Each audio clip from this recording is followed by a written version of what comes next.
Ever feel like you're stuck between those old, reliable virtual machines, just humming along, doing their thing, and then those trendy new containers every one of their dogs seems to be raving about? Right. Today, we are diving into KubeVirt.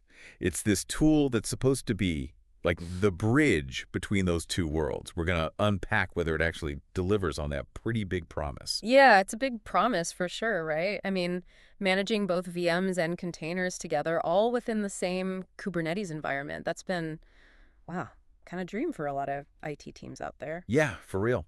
Oh. So if you're listening and you've ever felt that kind of tug of war between like sticking with what you know works and, jumping into the future, well, this deep dive is for you. So to simplify, KubeVirt is all about bringing your VMs to like the Kubernetes party. Exactly. Like instead of having a different remote for your TV, your streaming, your sound system, you've got like one remote for everything. Yes. One remote. And it simplifies things significantly. One of the biggest pluses that kind of kept popping up in the research was this whole idea of a unified infrastructure. So, like you said, no more juggling separate platforms for your VMs and then another for containers. You've got it all in one place. Okay, so less IT juggling, always a win in my book. But Yeah. paint a picture for me. What does that look like in reality? Okay, so imagine, right, you've got to deploy a software update. Now, traditionally, you might have to go through that whole process separately, right? One for your VMs and then again, another time for all the containers. Yeah.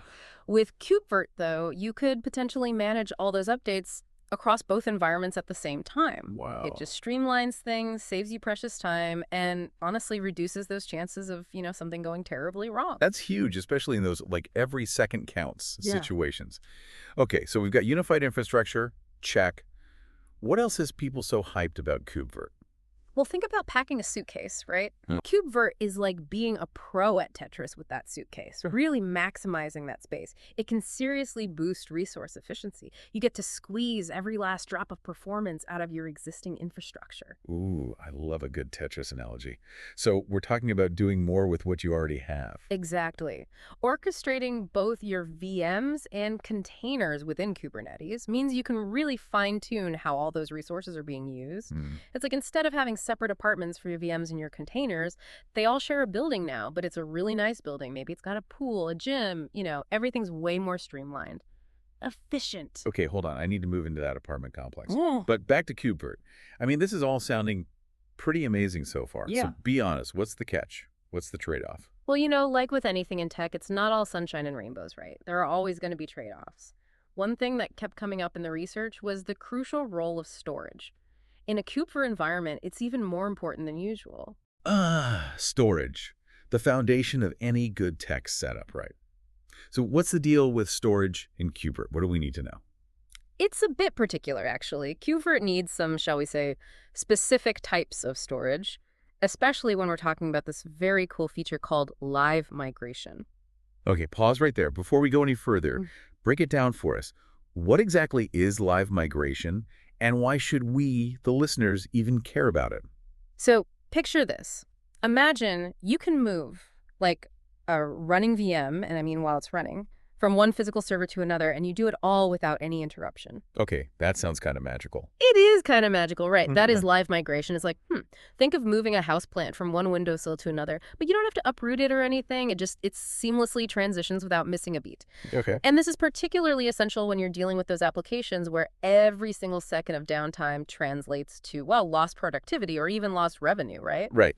So where does storage fit into all of this? The thing is, not all storage options out there play well with this kind of seamless live migration. You need to make sure that all the VM's data can be accessed from wherever you're moving it to without any hiccups.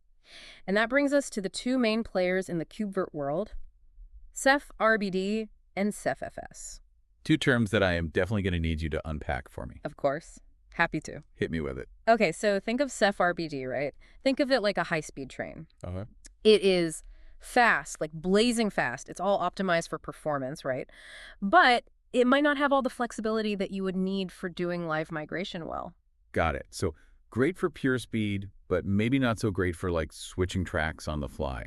What about this CephFS? What's that like? So that's kind of like the scenic route option. CephFS, it may not be as fast as RVD out of the gate, but it's got that flexibility that we need to make live migration smooth. Okay. Yeah, it's more like taking a leisurely drive through the countryside. You might not get there quite as fast, but hey, you get to enjoy the scenery, maybe even make a few pit stops along the way.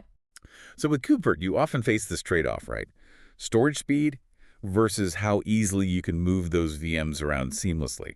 That's a pretty big decision point for anyone thinking about using KubeVirt, right? So we're at this, like, fork in the road, right? We've got the blazing fast storage, but maybe it's got some limitations. Or we go with the option that's way more flexible, but maybe not quite as speedy.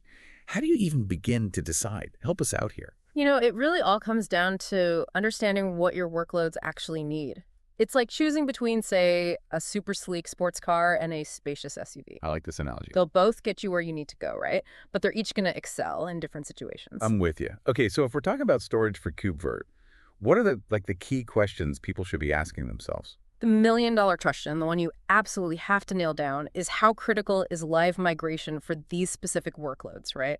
Are we talking about like those mission-critical apps where even a few seconds offline would be a total disaster? Or, are we dealing with workloads where a little bit of planned downtime is no big deal? Okay, so you really want to be picturing that like worst-case scenario in your head. Right. What happens if this VM goes down, even for like just a couple of minutes? Exactly. If we're talking a critical database, the heart of your operation or a customer-facing app, well, you absolutely have to prioritize a storage setup that's going to allow for that seamless live migration. But if it's something, say, like an internal tool that you use or maybe a development environment, well, maybe that crazy fast storage with the few live migration quirks makes more sense. So it's that classic balancing act, right? Need to have versus nice to have. And really understanding those applications and how much downtime they can actually tolerate. That's key here. You got it. And actually, there was a great example of it in the research, like a real-world KubeVirt user, right? Yeah. They specifically chose raw performance over having that live migration capability. Their workloads were just, like, so demanding. They needed every ounce of speed they could get, even if it meant giving up some flexibility. Interesting. So they basically said, like, give me that speed. I'll work around any potential downtime because performance is king. Yep. That really shows how the best choice, the right choice, really depends on what you're aiming for. Context is king, right? Yeah. And this actually leads us to a bit of a deeper layer of this whole storage discussion. I want to circle back to those technical differences between Ceph RBD and CephFS. Remember our little high-speed train analogy? I do. I have a feeling you're about to take us on a much deeper dive, though. Right? Just a bit. So Ceph RBD speed, it's all about how it accesses that data. It uses what's technically called ReadWriteOnce mode. Okay, warning bells. We're entering jargon territory. Break that down. ReadWriteOnce. What does that even mean? Think of it like, imagine a shared notebook, right? But here's the catch. Only one person can write in it at a time. Yeah. That's ReadWriteOnce. It's super fast, super efficient for one person because there's no traffic, no one's jostling for space. But for sharing, well, not so ideal. Makes sense. And that's why our buddy RBD, he's not the best dancer at the live migration party. Yeah. Because, like you said, you need multiple systems to access data all at the same time. Exactly. Now, CephFS, on the other hand, that's more like a big shared whiteboard. Okay. Everyone can write, everyone can erase at the same time. Might not be as quick for one person to fill it up, but way better for collaboration. So back to our power user. They basically looked at that whiteboard and said, nope, I work solo. Give me that single user notebook. I'll figure out the rest. Exactly. They realized that in their situation, the sheer speed benefits, those were non-negotiable. They outweighed the flexibility trade-offs. And that's honestly the big takeaway here. It's so easy to get caught up in the hype cycle, right? But take a step back, figure out the trade-offs, what matters most to you, and then make that informed decision that's actually right for your needs. Solid advice. But I have to imagine all these decisions, the storage, the live migration, it can get a little overwhelming. It's a lot. Yeah. So let's shift gears a bit and talk best practices. If someone's out there ready to give KubeVirt a shot, what are your top tips? What are the must-dos, those non-negotiables, those things they should absolutely keep in mind? Okay, let's get down to brass tacks. We've covered a ton, but if you're listening and you're like, KubeVirt, that's my jam, I'm in, what's the top advice? What do I absolutely need to know? All right, so first things first. Remember that whole storage conversation we just had? Don't just gloss over that. That's huge. It's like if you're building a house, right, you've got to make sure you've got a solid foundation or the whole thing's going to be wonky. You want to get that storage piece right from the get-go. So storage homework up front, No skipping. No skipping. Figure out what's going to work for you, what are your priorities, what are your actual needs. And on that note, another thing, don't go overboard right out of the gate. Don't try to do too much at once. Start small, get comfy with the basics, how everything works, and then you can gradually level up, add more complexity as you go. Baby steps, right? Baby steps. Yeah. Don't go from 0 to 100 overnight. Mm-hmm. And even if you're thinking live migration, I don't need that, I'd still say give it a quick test run. Kick the tires a bit, see how it feels. It's way better to uncover any weird performance quirks when you're just playing around than, when you're trying to move some critical application and everything goes haywire. Oh, yeah. That would not be fun. So test, test, test. Always. In the tech world, that should be your mantra. And here's one that people don't always talk about: the documentation. The KubeVirt documentation, that's your new best friend. This project is moving so fast, new features popping up all the time. It's really important to have that documentation handy, like a map on a road trip. Totally. You're not just going to drive across the country without a map, are you? Exactly. And finally, and this is a big one, tap into the KubeVirt community. It is an amazing group of people, super active, super helpful, and they've probably seen it all when it comes to, weird storage stuff, migration issues, you name it. Don't be afraid to ask for help. Learn from their experiences. Power of community. I love it. This has been such a great conversation. We did a deep dive today for sure, but I feel like we just scratched the surface of what KubeVirt can actually do. We really focused on that how today, right? How does it all work? What are the big decisions? But there's an even bigger question, I think, and that's when. When does it actually make sense to, take that leap and embrace this whole, containerized world? We'll leave you with that. Ooh, a cliffhanger.